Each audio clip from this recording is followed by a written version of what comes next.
Full Moon sale ಬೆಳಗ್ಗೆ 9 ಗಂಟೆಯಿಂದ ರಾತ್ರಿ 12 ಗಂಟೆವರೆಗೆ ಆಗಸ್ಟ್ 28 ಒಂದು ದಿನಕ್ಕೆ ಮಾತ್ರ.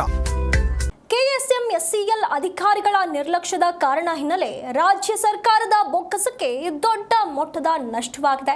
78 ಕೋಟಿ ಮೌಲ್ಯದ ಔಷಧ ಮಣ್ಣು ಪಾಲಾಗಿದೆ. 106 ಕೋಟಿ ಮೌಲ್ಯದ ಬ್ಯಾಂಡೇಜ್ ಕ್ಲಾತ್, ಕಾಟನ್ ಹಾಗೆ surgical glass, glucose bottle, antibiotics ಮಾತ್ರೆಗಳು ಮತ್ತು ವೈದ್ಯಕೀಯ ಸಲಕರಣೆಗಳೆಲ್ಲವೂ ಕೂಡ ನಷ್ಟವಾಗಿರುವಂಥದ್ದು, ಮಣ್ಣು ಪಾಲಾಗಿರುವಂಥದ್ದು.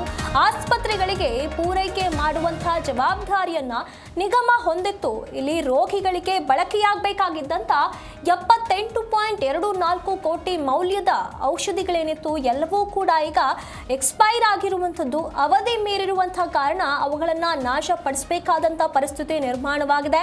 379 ವಿವಿಧ ಜೀವ ರಕ್ಷಕ ಔಷಧಿಗಳು ಈಗ ಎಕ್ಸ್ಪೈರಿ ಆಗಿರುವಂತಹ ಕಾರಣ ಅವುಗಳನ್ನು ನಾಶ ಮಾಡಬೇಕಾಗಿರುವಂತಹ ಪರಿಸ್ಥಿತಿ ನಿರ್ಮಾಣವಾಗಿರುವಂಥದ್ದು. ಇಲ್ಲಿ ಆಸ್ಪತ್ರೆಗಳಿಗೆ ಈ ಔಷಧಿಗಳನ್ನು, ಈ ಮೆಡಿಸಿನ್ಸ್ಗಳನ್ನು, ವೈದ್ಯಕೀಯ ಸಲಕರಣೆಗಳನ್ನು ಪೂರೈಸಬೇಕಾಗಿದ್ದಂಥ ಜವಾಬ್ದಾರಿಯನ್ನು ಇಲ್ಲಿ ನಿಗಮ ಹೊಂದಿತ್ತು. ಆ ಕೆಲಸವನ್ನು ಸರಿಯಾಗಿ ಮಾಡದೇ ಇರುವಂಥ ಕಾರಣ, ನಿರ್ಲಕ್ಷ್ಯವನ್ನು ತೋರಿರುವಂಥ ಕಾರಣ ಇಷ್ಟು ದೊಡ್ಡ ಮಟ್ಟದಲ್ಲಿ ಈಗ ನಷ್ಟವಾಗಿರುವಂಥದ್ದು, ಸರ್ಕಾರಕ್ಕೆ ನಷ್ಟವಾಗಿರುವಂಥದ್ದು.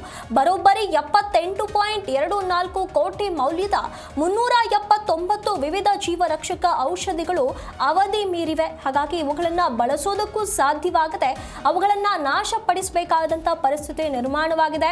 106 ಕೋಟಿ ಮೌಲ್ಯದ bandage cloth, cotton, surgical gloves ಹಾಗೆ ಗ್ಲೂಕೋಸ್ ಬಾಟಲ್ಗಳು, ಆಂಟಿಬಯೋಟಿಕ್ಸ್ ಮಾತ್ರೆಗಳು ಮತ್ತು ವೈದ್ಯಕೀಯ ಸಲಕರಣೆಗಳೆಲ್ಲವೂ ಕೂಡ ಈಗ ಎಕ್ಸ್ಪೈರಿ ಆಗಿರುವಂತಹ ಕಾರಣ ಸರ್ಕಾರದ ಬೊಕ್ಕಸಕ್ಕೆ ಭಾರಿ ದೊಡ್ಡ ನಷ್ಟವಾಗಿದೆ.